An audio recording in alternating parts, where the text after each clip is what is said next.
next performer, ladies and gents, he's very exciting, he's very nervous. Tonight he's here for you. Please put your hands together, make some noise for Peter!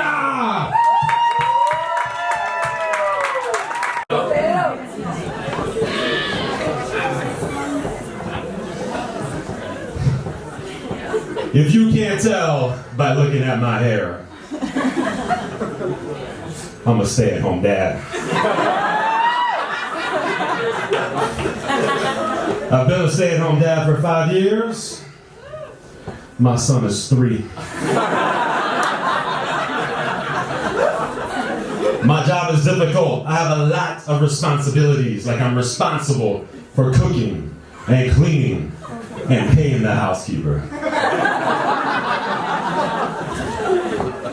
I want my son to be smart when he grows up, so I teach him very little. I did try to teach him, but I failed miserably. Here's what happened.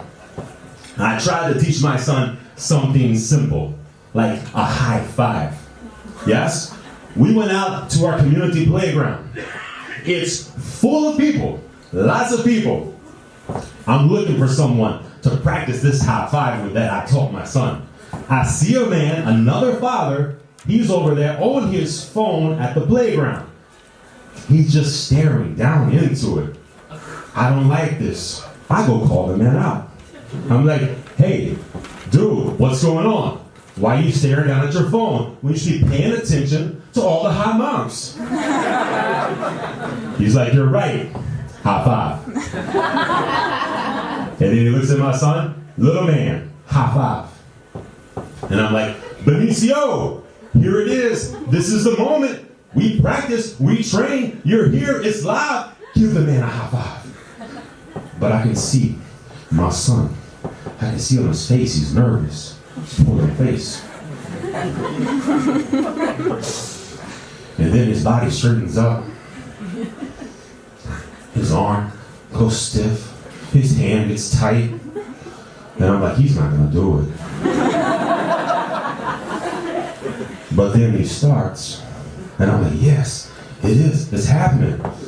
But as he starts, he only goes up halfway. Y'all, I'm like, oh shit. We live in a Jewish community. My son is out on the playground in a Jewish community giving high fives like this.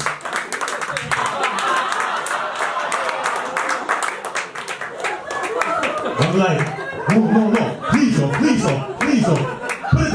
Put it down. Fist bump the man. He's not my son. I didn't teach him that. I didn't teach him that at all.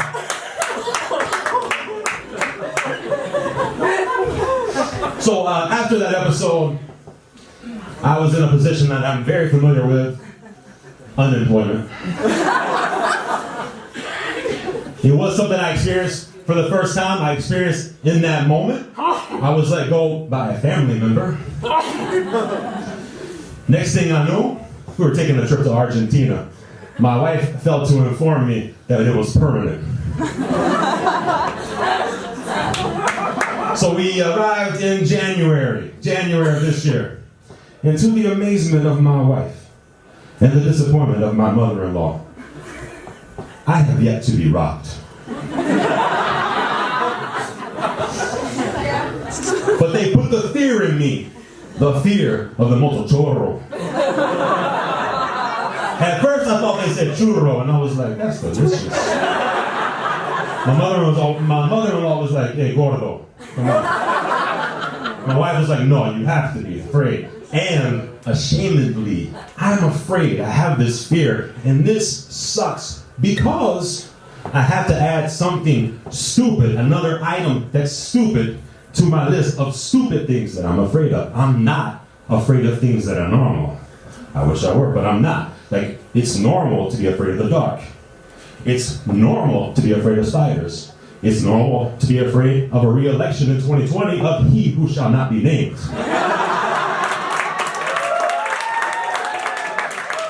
I might be afraid of that one, but I'm afraid of stupid things. Stupid things. Things like water when it first comes out the shower. I'm like,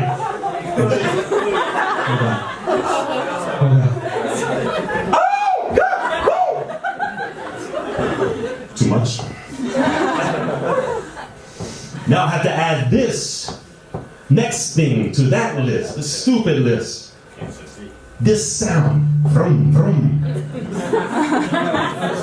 I'm afraid now of the multiple. It's embarrassing. Don't make fun of me if you see me. Don't make fun of me. I developed a plan of action, a way to conquer my fear. I went out and bought wallets in bulk. And now, when I go out on the street and I'm alone and it's dark, and I hear vroom, vroom, it's all good. I take my hand, put it in my pocket, pull out my wallet as fast as I can, hold it out, inviting the motorcyclist to take it. And if he does, it's all good. Only I got 19 more.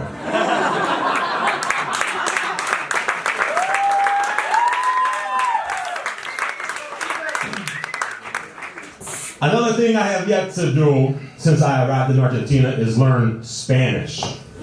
Everyone says, Peter, does your Argentine wife, the bilingual wife, does she speak to you in Castellano? And I'm like, my wife doesn't even want to speak to me in English. My mother-in-law, she doesn't speak any English. And this is amazing. If you're out there, you're looking for love. If you're out there, you're looking for love. Hey, I got something to tell you. Forget all the things you know, the looks, the money, the personality. Wait, check. Personality never mattered. The looks, the money. Just find someone, anyone whose parents don't speak the same language.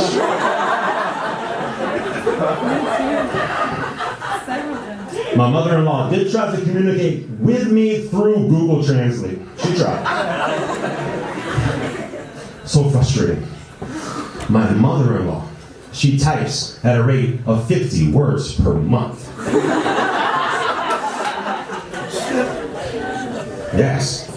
And I know, listen, she needs my phone to make this happen. So I pull out my phone. I give it to her. I'm a little nervous, just a little nervous that she may drop it, because, side note, my phone does not have a case.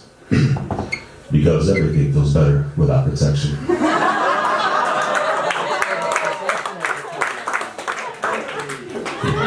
Back to the story.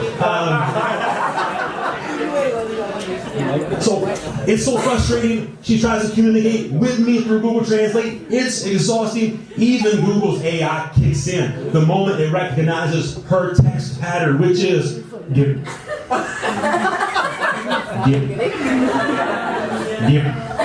And Google's AI just auto-fills with this. Peter, she doesn't like you. Hey guys, thank you so much. That's my time. Ladies and gents, give it up for Peter as well, and some relationship advice. Good on you, Tony.